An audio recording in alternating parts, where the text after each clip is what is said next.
노아의 홍수. 인류의 죄악이 심히 관영한 시대의 하나님은 세상을 향한 깊은 슬픔과 고통을 느끼셨다. 당시 사람들은 오직 자신의 욕망과 악한 생각에만 몰두했으며 하나님의 뜻과 멀어져 있었다. 이러한 상황 속에서 오직 노아만이 하나님 앞에서 의롭고 정직한 삶을 살아가고 있었다. 하나님은 인간의 죄악된 상태를 보시고 세상을 심판하기로 결정했다.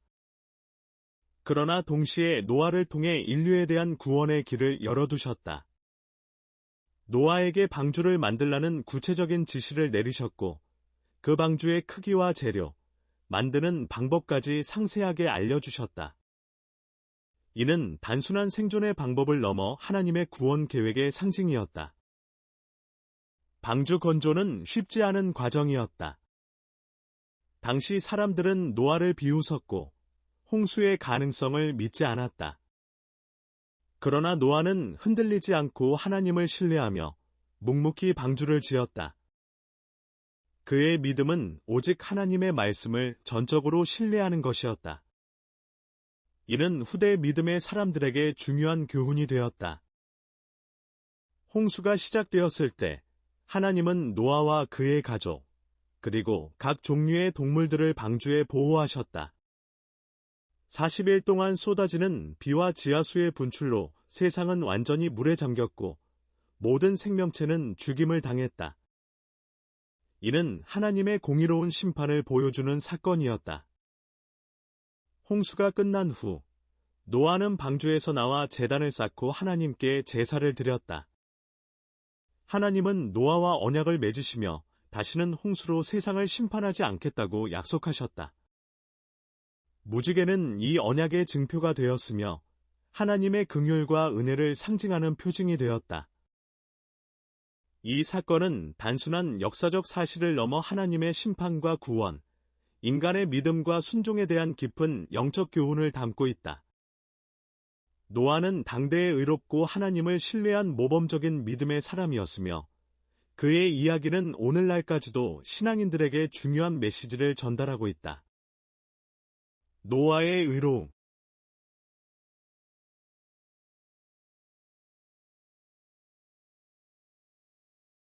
당시 세상은 극심한 도덕적 타락과 폭력으로 가득 차 있었다. 창세기는 이 시기를 사람의 악이 세상에 가득하고 그의 마음에 악한 생각이 항상 있었다고 묘사했다. 이러한 상황 속에서 노아는 유일하게 하나님의 눈에 은혜를 받은 사람이었다. 그의 의로움은 단순한 도덕성을 넘어 하나님과의 언약적 관계를 보여주는 핵심적인 증거였다. 노아의 의로움은 구체적으로 그의 순종과 믿음을 통해 드러났다. 하나님이 아무도 믿지 않을 홍수에 대해 말씀하셨을 때 노아는 즉시 그 명령에 순종했다. 당시 비가 오지 않던 시대의 방주를 만들고 미래의 심판을 준비한다는 것은 엄청난 믿음을 요구하는 일이었다. 노아는 주변 사람들의 비웃음과 조롱에도 불구하고 하나님의 명령을 신실하게 따랐다. 또한 노아의 의로움은 그의 가족에 대한 책임감과 연결되어 있었다.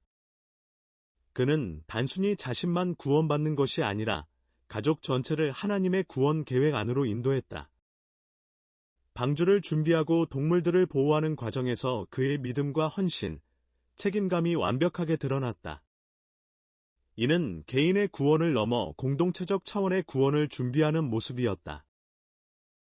하나님은 노아의 이러한 특별한 믿음과 순종을 높이 평가했다. 노아는 의롭고 당대의 완전한 사람이었다라는 성경의 증언은 그의 영적 탁월함을 보여준다. 그는 죄로 가득한 세상 속에서도 하나님과 바른 관계를 유지했고 하나님의 뜻에 전적으로 순종하는 삶을 살았다. 노아의 의로움은 단순한 개인의 덕목이 아니라 하나님의 구원 계획에서 중요한 역할을 감당한 믿음의 모범이었다. 그의 삶은 후대의 믿음과 순종의 귀감이 되었으며 하나님이 어떤 상황에서도 자신을 신뢰하는 사람들과 함께 하신다는 것을 보여주는 살아있는 증거였다. 홍수의 발생. 인류의 죄악이 땅 위에 만연했을 때 하나님은 세상을 정결케 하기 위한 극적인 방법을 선택했다. 당시 사람들의 마음은 오직 악한 생각으로 가득 차 있었고, 이는 하나님의 심판을 불러일으키는 근본적인 원인이 되었다. 창세기 6장은 이 시기에 인간의 도덕적 타락을 생생하게 묘사했다. 하나님은 노아에게 거대한 방주를 건조하라고 명령했다. 이 방주는 길이 300규빗, 너비 50규빗, 높이 30규빗으로 당시로서는 놀라운 크기의 선박이었다. 방주를 만드는 과정은 순종과 인내의 긴 여정이었으며 노아는 하나님의 지시를 철저히 따랐다. 그는 자신의 가족과 모든 종류의 동물들을 위해 방주를 준비해야 했다. 홍수는 40일 동안 쏟아지는 폭우로 시작되었다. 지하수와 하늘의 물이 동시에 터져 나오면서 지구는 온통 물바다로 변했다. 산들조차 물에 잠기고 모든 생명체는 점차 숨을 잃어갔다. 오직 방주 안에 노아와 그의 가족, 그리고 선택된 동물들만이 생존할 수 있었다. 홍수의 지속 기간은 총 150일이었으며 이는 단순한 자연재해가 아니라 하나님의 공의로운 심판이었다. 물이 완전히 빠진 후 방주는 아라랏 산에 안착했고 노아와 그의 가족은 새로운 세상에서 삶을 시작했다. 하나님은 이 사건을 통해 인간의 죄악에 대한 엄중한 경고를 보냈으며 동시에 회복과 새로운 시작의 가능성을 보여주었다. 이 홍수 사건은 단순한 역사적 사건을 넘어 깊은 영적 의미를 지니고 있었다. 하나님의 공의와 심판, 그리고 동시에 그의 긍휼과 구원의 계획을 드러내는 중요한 사건이었다.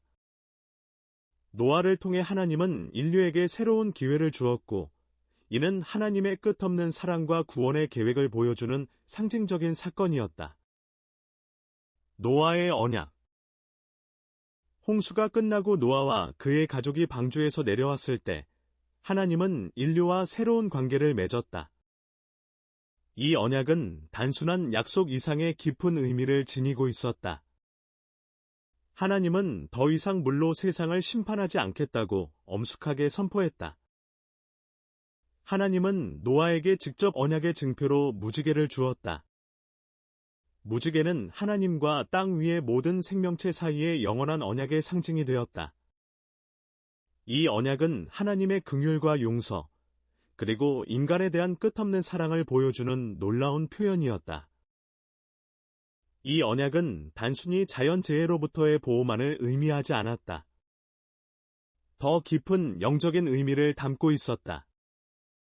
하나님은 인간의 죄성을 알면서도 그들을 완전히 버리지 않겠다는 약속을 했다. 그의 긍휼은 인간의 연약함을 이해하고 용서하는 넓은 마음을 보여주었다. 노아에게 주어진 언약은 또한 새로운 질서의 시작을 의미했다. 하나님은 노아와 그의 후손들에게 생명에 대한 새로운 원칙들을 제시했다. 육식을 허용하면서도 생명을 존중하라는 명령을 내렸고, 살인에 대해서는 엄중한 경고를 전달했다. 이는 인간 사회의 기본적인 윤리와 질서를 세우는 중요한 계기가 되었다. 언약의 핵심은 하나님의 변함없는 사랑과 신실함이었다. 비록 인간이 죄를 지을지라도 하나님은 그들을 완전히 포기하지 않겠다는 약속이었다. 이는 이후 성경 전체를 관통하는 하나님의 구원 계획의 시작점이 되었다. 노아와 맺은 언약은 후대의 모든 믿는 자들에게 희망의 메시지를 전달했다. 특히 무지개는 이 언약의 가장 강력한 상징이 되었다. 구름 사이에 펼쳐지는 무지개는 하나님의 약속을 끊임없이 상기시키는 자연의 표징이 되었다. 노아와 그의 후손들은 무지개를 볼 때마다 하나님의 신실함과 긍휼을 기억할 수 있었다. 이 언약은 또한 인간에 대한 하나님의 주권을 드러냈다. 홍수를 통해 세상을 심판하셨던 같은 하나님이 이제는 용서와 회복의 길을 열어주셨다. 이는 하나님이 공의로우시면서도 동시에 자비로운 분임을 보여주는 놀라운 계시였다. 바벨